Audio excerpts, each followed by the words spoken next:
Welcome to Anti-Woke and Autistic. Have you heard of the DSM, which stands for Diagnostic and Statistical Manual of Mental Disorders? And it gets updated every so often by the American Psychiatric Association.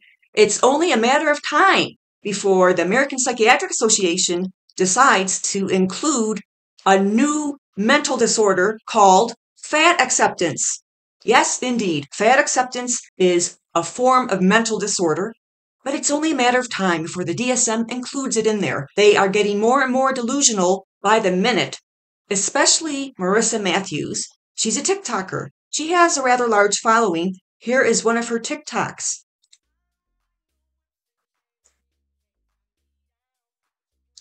So she says that diets don't work. Diets actually do work. If you lost weight on a diet that's a sustainable, sensible, reasonable diet, such as portion control, cutting back on carbs, just making smarter food choices, and overall eating less so that you're eating fewer calories, you're creating a caloric deficit. If you do that, no fad or gimmicky diets or anything weird or strange that's impossible to sustain. If you do it smartly and sensibly and you lose weight, that means the diet worked. Whether it's 10 pounds on it, 20, 30, 100, 120, if you lost weight, the diet worked. Now, if you gained the weight back, it's not the diet that failed. It's you that couldn't stick to a healthier lifestyle. You couldn't stick to a healthier way of eating food. You couldn't stick to an improved version of food intake. So it's not the diet that failed. You failed. Now, I'm not saying that to be insulting. I'm saying that to be factual, realistic.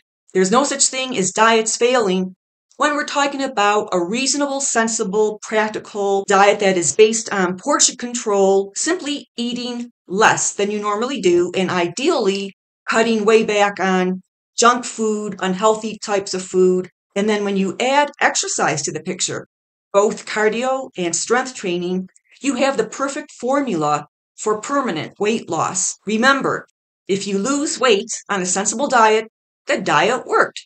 If you gain it back, the diet didn't fail. There's nothing flawed in the diet. You failed. So Marissa here is saying diets don't work.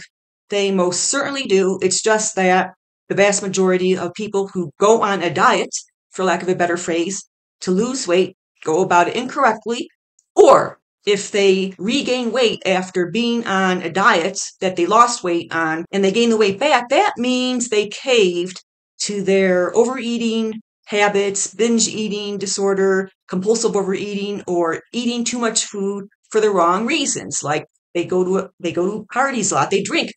Did you know that drinking, having a glass of liquor is like putting a big cookie in your stomach? Just remember that alcohol adds up. Well, let's continue here.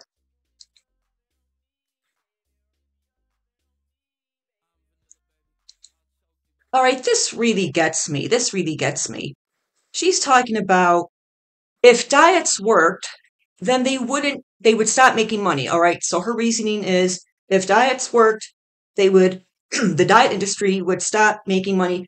That is so illogical. A perfect analogy would be if brushing your teeth with toothpaste worked, then the toothbrush and toothpaste industry would stop making money. Now think about that. If brushing your teeth worked, then the toothpaste and toothbrush industry would dissolve. They wouldn't make money anymore. But they continue to make loads and loads and loads of money because brushing your teeth works as far as dental health. If you do it as often as you should, and especially if you floss, it's another one.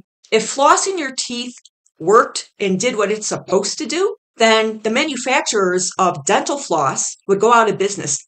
That is precisely Marissa Matthews' reasoning. And we could apply that reasoning to so many other businesses. All right. So if oil changes for your car worked, then the manufacturers of oil for your oil change would stop making money.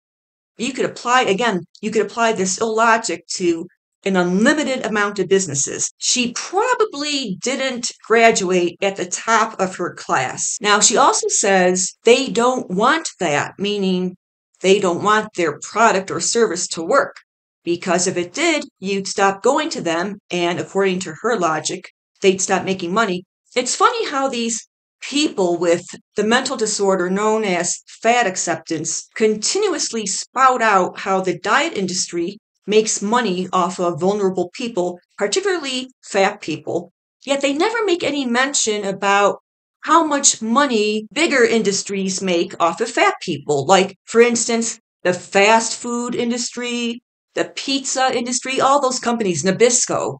Like companies like Procter and Gamble and Nabisco, Duncan Hines, and all that, Betty Crocker, they make a fortune off of fat people by selling them their ultra processed foods, which are designed to be addictive so that fat people keep buying them over and over and over again. That's the manipulation. That's the manipulation. And it's funny how fat acceptance completely overlooks that. Guess what? The soda industry makes more money off of fat people than does the diet industry. Now, I don't know the exact number. Maybe they don't make as much of the diet industry, but it's got to be pretty close. The candy industry. What about Mars? Mars is probably the biggest candy manufacturer in the world. Maybe it's Hershey's, but doesn't matter which one's first or second, Mars or Hershey's. They make more money off of fat people than does the diet industry. Marissa Matthews and her fat acceptance cohorts never mention that. The bottom line is that fat acceptance is a community of people who have failed, not diets that have failed. It's a community of people who are quitters. They are non-inspirational, uninspirational, anything but inspirational, the antithesis of inspirational. Not one fat acceptance influencer has done anything amazing or inspirational as far as health. They are not amazing people. They are not inspirational. I know I sound repetitive, but if anybody's repetitive, it's the fat acceptance death cult.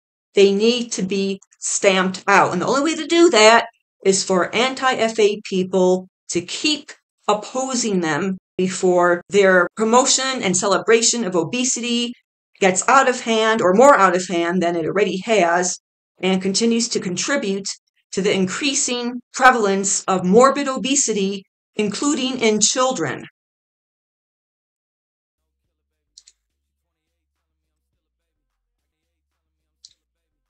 Now she says, it's not you, it's the diet. Well, I already explained it earlier. It is you, it's not the diet. She has that backward. It is you, it's not the diet. The good news is you could change. Doesn't happen overnight. You can make a decision to change. What's more important, your health or another candy bar? This isn't necessarily about looks, even though it's a pretty widespread belief that obesity looks ugly. But let's put looks aside. It's about health. It's about fitness. It's about stamina. It's about energy. It's about a better immune system, the ability to rise quickly from the floor, the ability to run after your child who's heading toward the street without panting. Never mind that thin people get the same diseases as fat people. The only meaning behind that is that the diseases that affect thin people as well as fat people have multiple causes. It's a simple concept to grasp. Multiple causes, like smoking, for instance, causes heart disease and increases the risk of stroke and increases high blood pressure. That has nothing to do with the fact that obesity also causes those problems. So stop saying that thin people get the same diseases that overweight people do. You sound foolish. You sound uneducated. You sound ignorant. Stop that already. Obesity is a proven cause of a slew of medical conditions. It is nothing to be celebrated, and it's also a proven risk factor, independent risk factor for many conditions, including about a dozen cancers. Never mind, thin people also get sick. That is irrelevant. You know what the analogy to that is?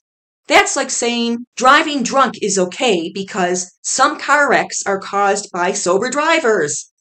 Or to be a little more creative, it's like saying it's safe to jump into shark-infested waters because people get killed by crocodiles in rivers. I mean, think how nuts that is. Think how crazy that is. DSM will eventually have a new mental illness added called Fat Acceptance Disorder, FAD, Fat Acceptance Disorder.